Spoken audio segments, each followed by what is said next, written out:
Салам достор, сиздер менен кызыктуу ТВ каналы. Бүгүн сиздерге Финляндия өлкөсү жөнүндөгү кызыктуу фактыларды айтып беребиз. Сураныч, видеого лайк басканды унутпаңыз. Сиз үчүн 1 секунддук кыймыл, биз үчүн чоң жетишкендик. Рахмат, биз баштадык. Финляндияда 5 миллиондон ашык адам жашайт. Борбору жана ири шаары Хельсинки. Финляндия дүйнөдөгү эң түндүк өлкөлөрдүн бири. Ал катаал, бирок абдан кооз жаратылыш четинде жайгашкан.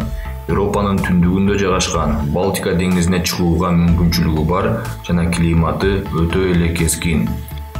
Бирок катаал ландшафт жана суук температура Финляндияны дүйнөдөгү эң бактылуу өлкөлөрдүн катарына кошууга тоскоол боло алган жок.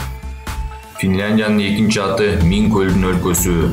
Бул салыштырмалуу кичинекей мамлекеттин аймагында болжол менен 180 миңге жакын чоң жана кичинекей көлдөр бар. Суу жээгинде балык уулоону жактырган туристтер үчүн бул абдан жагымдуу.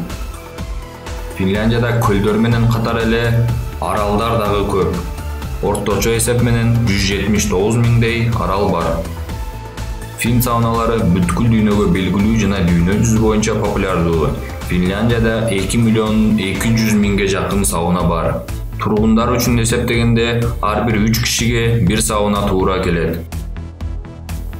Финляндияда жол эрежесин бузгандыгы дагы үчүн жазалоо башкачараак. Жазаларды түзүүдө жасалган мыйзам бузуунун катаалдыгы гана эмес, кылмышкердин материалдык абалы дагы эске алынат. Башкача айтканда, айдоочунун айлыгы канча жогору болсо, ал ошончолук көп айып пул төлөйт. Эң ири төлөнгөн айып пул деп катталып, анын суммасы 170 миң еврону түзгөн. 2000 жылдары популярдуу болгон Nokia телефондору Финляндиядагы компанияга таандык. Nokia деген компаниянын аты Финляндиянын түштүк батышында жайгашкан Nokia шаарынын атына аталган. Популярдуу болгон Angry Birds жана Clash of Clans оюндарын финляндиялык компаниялар чыгарышкан.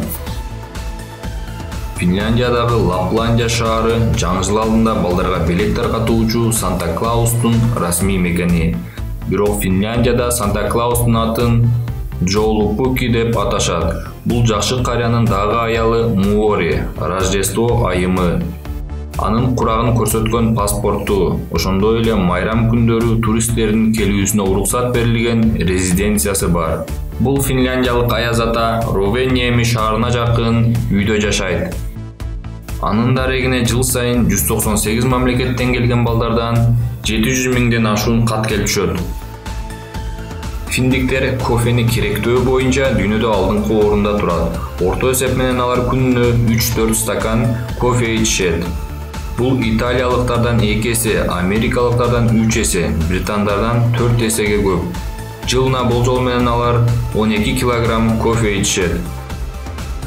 Финляндия 1917 жылы Советтик Россиядан бөлүнүп, көз карандысыздыкты алган.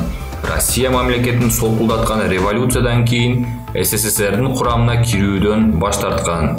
Ал эми Экинчи дүйнөлүк согуш учурунда Финляндия Германия тарабында согушкан. Финляндияда лыжа тебүү мезгили 6 айдан ашык. Октябрдын аягынан май айынын башына чейин созулушу мүмкүн. Караңгы кышта лыжа тебүүчүлөр үчүн тоолор жарыктандырылат. Ал эми жазында күн өзү лыжачыларга түн ортосуна чейин жаркырайт. Эгерде сиз тоо лыжасын сүйүү менен алектенсеңиз, Финляндиянын Лапландия деген жеринде жүздөгөн чакырым лыжа тебүү жолдорун табасыз. Мисалы бир гана Юллас тоо лыжа базасы гана конокторуна 330 чакырым лыжа тебүү жолдорун сунуш кылат. Финдиктер кран суусун фильтри жок эле ичишет. Бүгүнкү күндө көптөгөн өлкөлөрдө керектүү өлчөмдө суу жок. Миллиондогон адамдар кир сууну ичип каза болушат. Дүйнөлүк экономикалык форум 2050 жылга чейин өлкөлөрдүн 75% суу көйгөйүнө кабылат деп божомолдогон. Бирок буунун маалыматы боюнча Финляндия учурда дүйнөдөгү эң таза сууга ээ. Достор, бул видео соңуна чыкты. Кийинки видеодо Италия өлкөсү жөнүндөгү кызыктуу фактыларды айтып беребиз. Кийинки видео батыраак чыгыш үчүн бул видеого мага жакты белгисин коюңуздар жана каналга жазылыңыздар. Бул видеону WhatsApp'тагы группаларга жибериңиз. Көрүшкөнчө достор.